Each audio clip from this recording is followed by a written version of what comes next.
First of all, when I was shuffling the spread, what I had for you was I see this woman. She's wearing this Victorian dress. She looks like almost like a governess, somebody that takes care of the household, takes care of the kids, and keep the mansion, the estate running. She's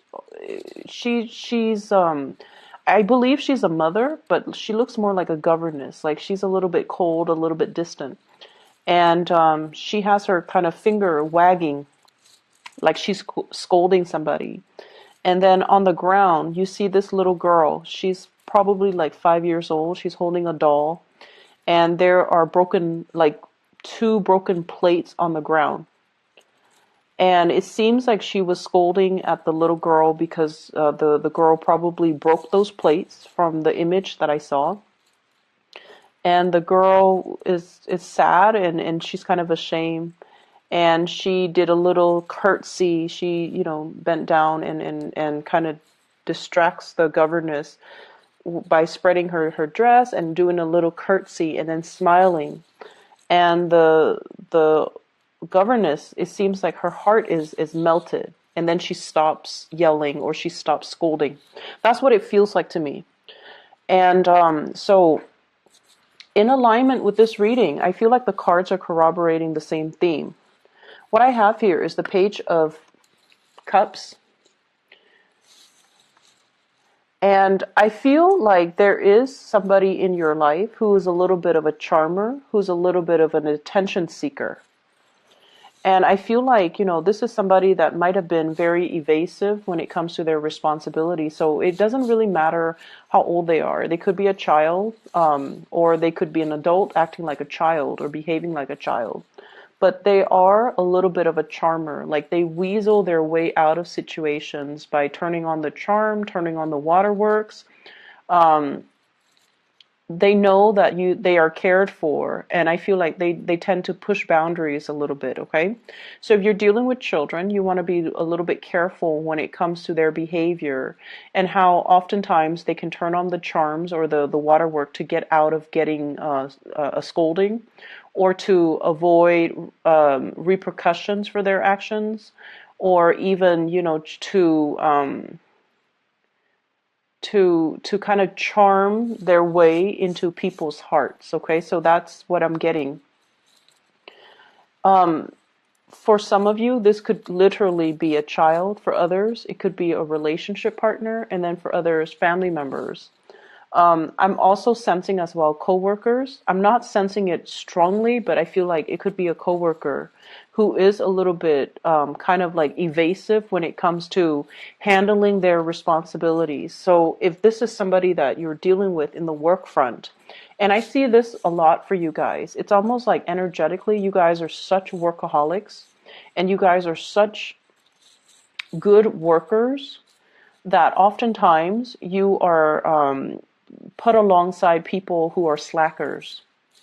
And I feel like, there is a major karmic lesson here about them needing to learn from you. It's almost like you're setting the bar really high.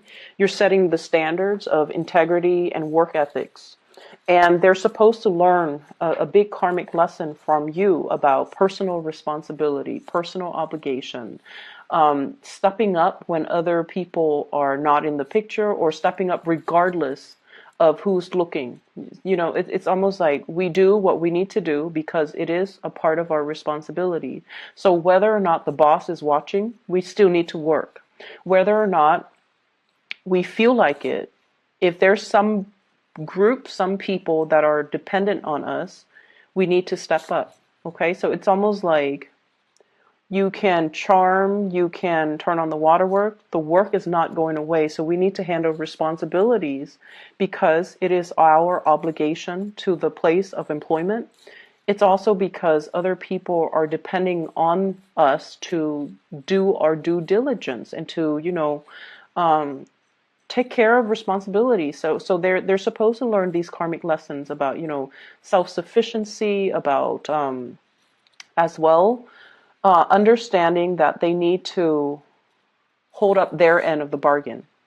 And a lot of the times, from what you're supposed to be learning from them as well is to learn to ease up a little bit, is to learn to, delegate responsibilities, and also to learn to set boundaries so that responsibilities are not dumped upon you, because these are opportunistic types of people. And when they sense that you're very, very kind, and when they sense that you're able to, that you're doing things like above and beyond your scope of responsibilities, they like to dump responsibilities on you.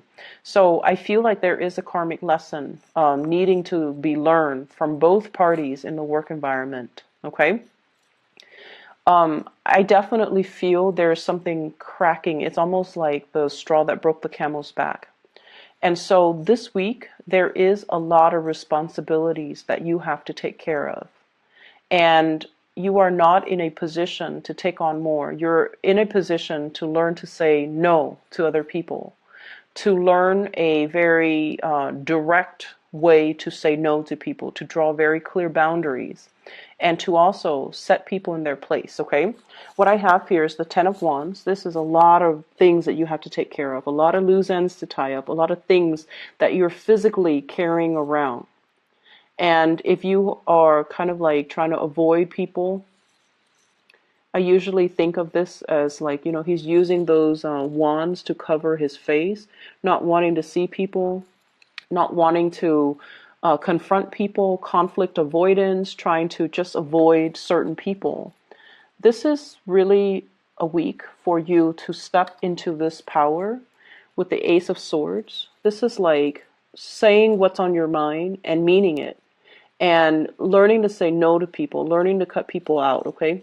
The man on the horse, he's a little bit shocked by this Ace of Swords. It's coming out in such a fast and swift and truthful manner that he didn't expect.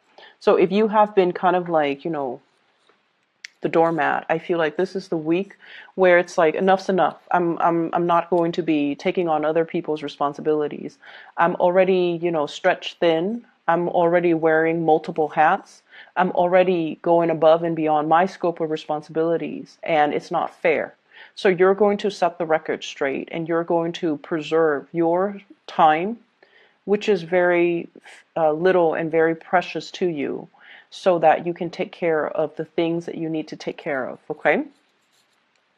I also see as well, there might be issues when it comes overall with like conflict within the family.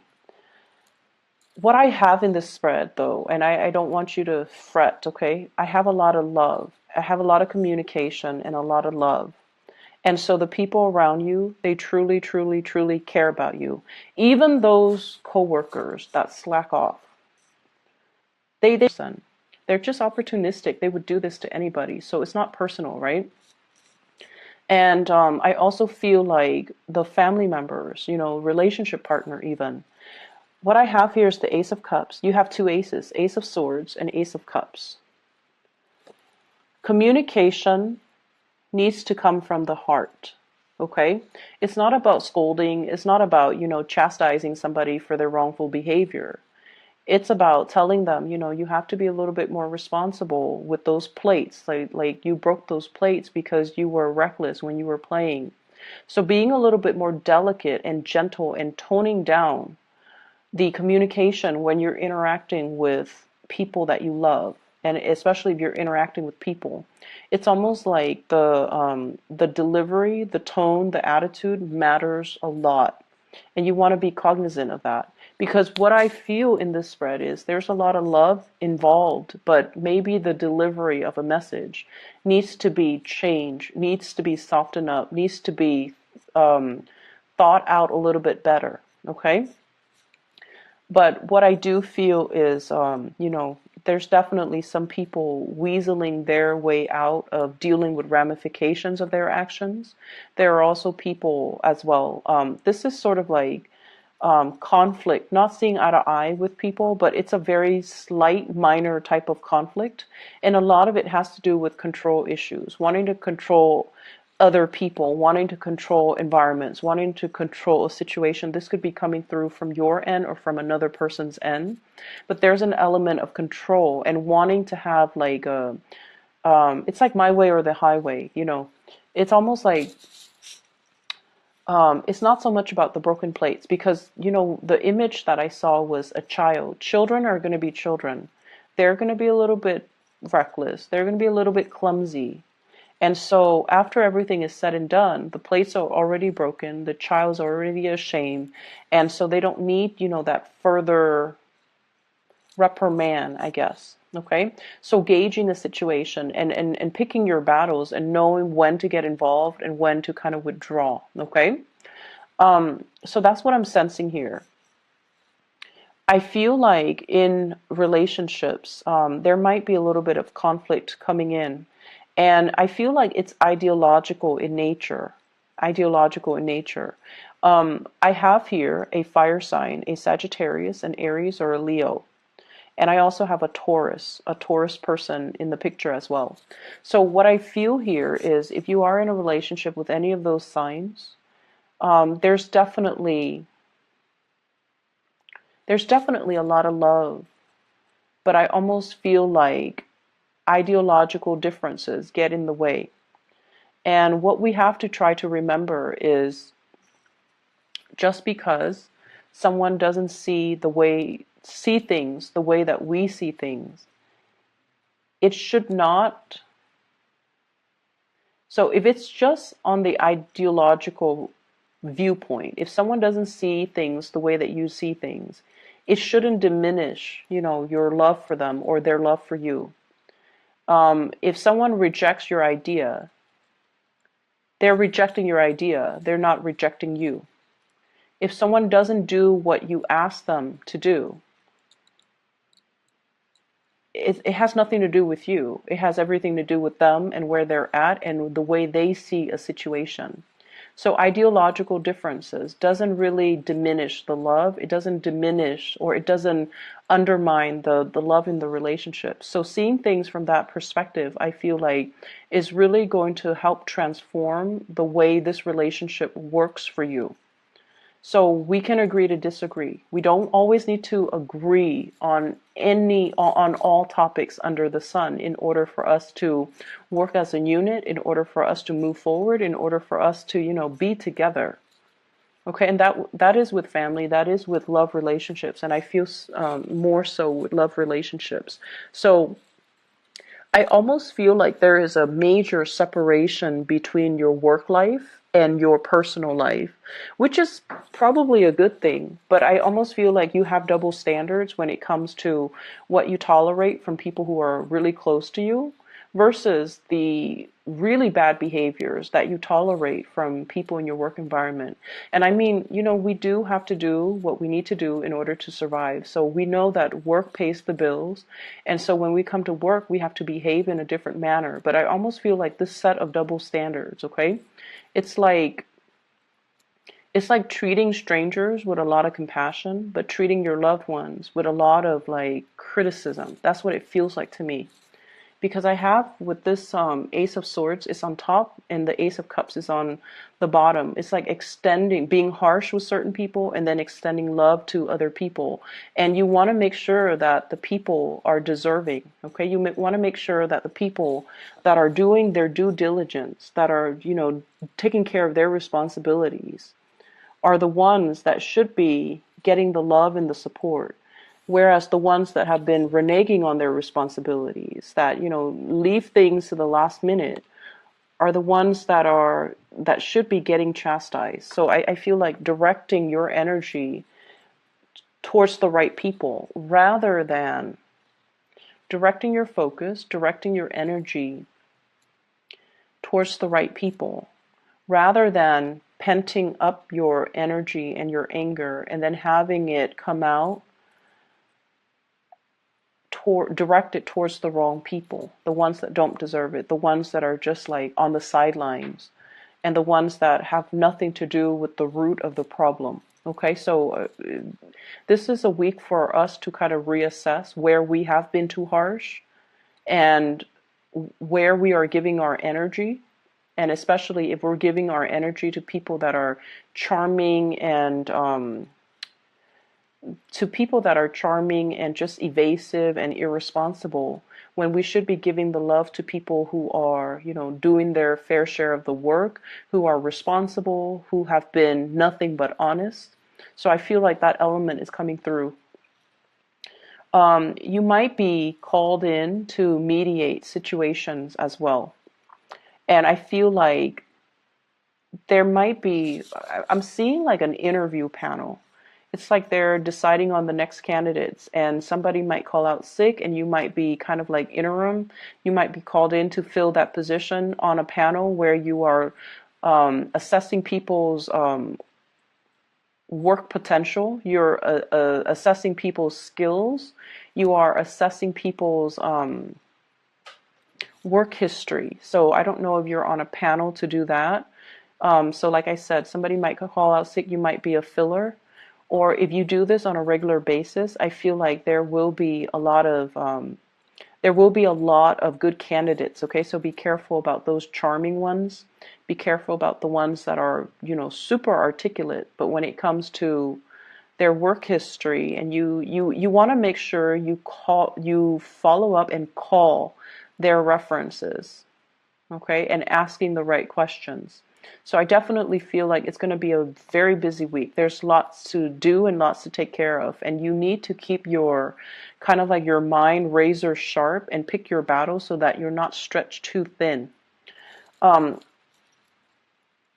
seeing as well, I honestly feel many of you have a lot of support from the people in your work environment, especially the higher ups, okay? I mentioned this with Libras as well, but I also feel it coming through from you. With Libras, it seems like they're getting a lot of assistance. And I feel like with you, you don't reach out. You never reach out when you have, when you need assistance. You are very stoic, and this is like earth sign. This is typical earth sign energy. You, Taurus, Capricorn, you guys are very stoic. You guys are self-sufficient, and you pride yourself, especially you and the Capricorn. You pride yourself on being self-sufficient, on being able to do things on your own. And you work best actually when you're on your own, when you're left to your own devices, because you know what needs to be done. And so the whole process regarding teamwork, group effort, all of those things are nice in theory, but in real life, they hinder progress. In real life, if you're left to your own devices, that's when magic happens. And so you might be shying away from group work. You might be shying away from, working together with other people, because everyone's going to have their own agenda, and everyone is not on the same page when it comes to their reliability, and everyone's not on the same page when it comes to their ability to take care of things. So I feel like, group work is just like the bane of your existence. I'm also sensing as well, um, I'm also feeling as well, and this is, relationships. For those of you who have recently broken off a relationship, and especially if children are involved, like a separation, a divorce, or something like that, I feel almost like a coming together in the relationship for the sake of the kids, wanting to resolve things or wanting to stay together, wanting to give it one last try, or wanting to, make amends and repair these rifts, because there's a lot of love. There's definitely a lot of love. And there's definitely, the element of children involved as well. Because you want to keep the environment stable and just you think it's going to be good for the kids. Make sure all parties are on board, and make sure that, it's almost like you should do it for the kids, but at the same time, if you know this is a cyclical merry-go-round, if you know that, you're going to get into heated arguments with your partner, it's best not to keep that energy around the children, okay? Learning to air out the dirty laundry, learning to air out these things behind closed doors, I feel is the best strategy. Okay, so you might be dealing with somebody who's very explosive, Like when they're upset, they need everybody to know that they're upset. They're kind of like a little bit like dramatic. Okay. And I feel like keeping that energy a little bit tame, or having that conversation with your partner so that you can have these, so that you can remove the children away from the conflict, or you can, air out your differences behind closed doors. I feel like that's the more adult thing to do. So that's all that I have for you, Virgos. I hope the reading resonates. I hope it has been helpful for you. And I do wish you all the best, okay? And I'll be back next week. Take care of yourself. Hopefully this energy will clear up, and then we'll have, like a clean slate reading, okay? Take care. I'll talk to you guys soon.